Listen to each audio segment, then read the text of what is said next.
Hello বন্ধুরা, welcome to my YouTube channel রাখির কিচেনে সবাইকে স্বাগত জানিয়ে আজকে দারুণ একটা রেসিপি শেয়ার করতে চলেছি। হেলদি এবং টেস্টি একটা রেসিপি আজকে শেয়ার করতে চলেছি। তো খুব সহজে দারুণ স্বাদের একটা প্যানকেক রেসিপি তোমাদের শেয়ার করব। তো চলো পুরো ভিডিওটা কিন্তু দেখতে থাকো রান্নার। এই যে আমি এখানে নিয়েছি ডিম, কয়েকটা ডিম নিয়েছি আর ডিমগুলোকে এইভাবে একটা পাত্রে ফাটিয়ে নিয়েছি। আর এটাকে কিন্তু ভালো করে ফেটিয়ে নিতে হবে। একটা কাঁটা চামচ কিংবা কোনো ছোট হ্যান্ড গ্রাইন্ডারেও এটাকে ফেটিয়ে নিতে হবে।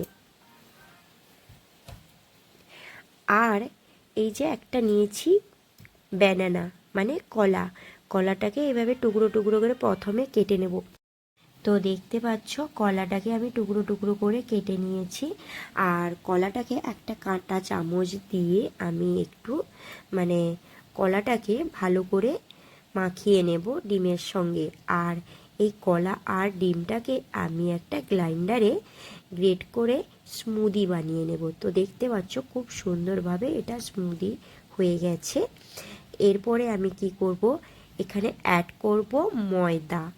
1 কাপ মতো ময়দা আমি অ্যাড করব। আর নেব 1 কাপ আটা। এখানে আটা, ময়দা, ওটস, কোকো পাউডার কত রকম দিয়ে আমি কিন্তু আজকে বানাবো। আর নেব বড় চামচের 2 টেবিল চামচ মতো ওটসকে আমি গুঁড়ো করে নিয়েছি। আর তোমরা চাইলে কিন্তু শুধুই ওটস দিয়ে এই রেসিপিটা বানাতে পারো। বাচ্চারা খেতে চায় না বলে আমি একটু ময়দা অ্যাড করেছি। তো আমি এখানে আটা, ময়দা আর ওটস একটু ব্যবহার করেছি। আর নিয়েছি কোকো পাউডার। আর নিয়ে নেব মিল্ক মানে দুধ। ব্যাস, পরিমাণ মতো দেওয়ার পরে এটাকে ভালো করে মাখাতে হবে।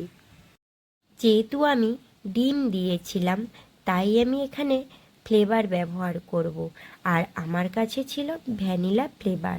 তোমরা চাইলে চকলেটি ফ্লেভার থাকলে ব্যবহার করতে পারো। যেহেতু আমি এখানে কোকো পাউডার ব্যবহার করেছি আর কলা ব্যবহার করেছি। তো এইভাবে কিন্তু প্যানকেক একবার বাড়িতে বানিয়ে দেখবে, দারুণ টেস্টি হবে। আর এটাকে ভালো করে মাখিয়ে নিতে হবে। প্রয়োজনে যদি জলের প্রয়োজন থাকে তাহলে একটু মিল্ক দিয়ে দিবে। ব্যাস, পরিমাণ মতো অল্প একটু 1 চিমটে লবণ দিতে হবে। আর দিয়ে দিতে হবে বেকিং পাউডার। আমি এখানে কোনো বেকিং সোডা ব্যবহার করিনি, কারণ এখানে আমি ডিম ব্যবহার করেছি, বেকিং সোডা না দিলেই চলবে। তো এরপরে এটাকে ভালো করে মাখিয়ে নিতে হবে।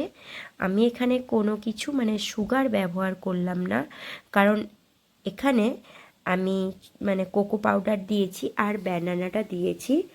আর এই যে উপর থেকে কিন্তু আমি হানি ছড়িয়ে দেব, তাই আমি নতুন করে ব্যাটারের সঙ্গে সুগার বা হানি মেশালাম না। চাইলে তোমরা কিন্তু সুগার বা হানি ব্যবহার করতে পারো। একটা তাওয়াতে বা কড়াইতে এইভাবে একটু ঘি দিয়ে দিতে হবে। ব্যাস, একে একে প্যানকেকগুলো এইভাবে তৈরি করে নিতে হবে। তোমরা দেখতে পাচ্ছ আমার ঘির পরিমাণটা একটু বেশি পড়ে গেছিলো, তাই ওইভাবে হয়ে গেছিলো। তো এইভাবে একে একে কিন্তু খুব সুন্দর করে তুলে নিতে হবে। দেখতে পাচ্ছ প্যানকেকগুলো খুব সুন্দরভাবে আমার হয়ে গেছে। তো এইভাবে কিন্তু যদি প্যানকেক বানাতে চাও অবশ্যই ওটস দিয়ে হেলদি আর টেস্টি বানিয়ে খেও। আনহেলদি না খেয়ে ময়দাযুক্ত খাবার না খেয়ে এইভাবে কিন্তু ওটস দিয়ে বানাতে পারো। তো আমার রেসিপি যদি ভালো লেগে থাকে প্লিজ তোমরা কিন্তু আমার চ্যানেলটিকে সাবস্ক্রাইব করে দিবে আর অনেক অনেক শেয়ার করে দিবে। ছোট্ট একটা লাইক করতে ভুলে যাবে না। আর রেসিপিটা কিন্তু অবশ্যই বানাবে।